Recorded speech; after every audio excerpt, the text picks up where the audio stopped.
मेरे प्यारे दोस्त और उस्ताद कराम, अस्सलामु अलैकुम। आज मैं आपको एक ऐसी शख्सियत के बारे में बताना चाहता हूँ जिसको हम जिक्र न करें तो इस्लाम के बहादुर बादशाह में उनका जिक्र नहीं होता। वो कोई और नहीं, सुल्तान नूरुद्दीन ज़िंगी हैं। आज मैं आपको उनकी ज़िंदगी का एक वाक़या बताऊँगा। एक दफ़ा आपको ख्वाब आया कि आपने आप सल्लम की ज़ियारत की और आप सल्लम फरमा रहे हैं कि मेरे दस्ते मुबारक को कोई प्लीत कर रहा है। ये ख्वाब आपको 3 रात मुसलसल आता रहा। आखिरकार आप मदीना मुनव्वरा गए और उन 2 आदमियों को पता लगाने के लिए पूरे मदीना में ऐलान कर दिया कि पूरा मदीना मेरे से खैरात ले जाए।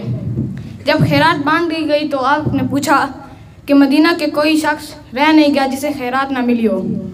तो लोगों ने बताया कि 2 शख्स हैं जो बड़े ईमान वाले और परहेज़गार हैं और वो इबादत में मसरूफ़ रहते हैं। उन्होंने कहा है कि उन्होंने कहा है कि हमारे पास अल्लाह का दिया है बहुत, हमने नहीं लेना।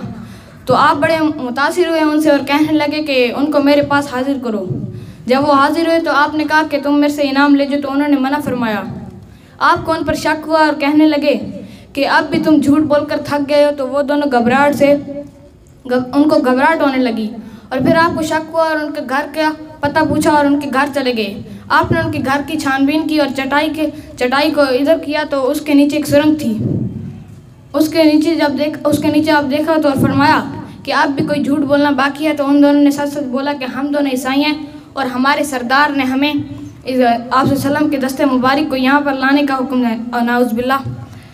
फिर आपने उसी वक्त उन दोनों का सर कलम करवा दिया और आइंदा के बाद उसको बंद फरमा दिया। इससे हमें ये सबक मिलता है कि हमें ऐसी गुमराही ना करनी चाहिए जिससे हमारे सर कलम हो जाएं और हमें सुल्तान सलाहुद्दीन की ऐसी बहादुरी पर फ़ख्र करना चाहिए। शुक्रिया।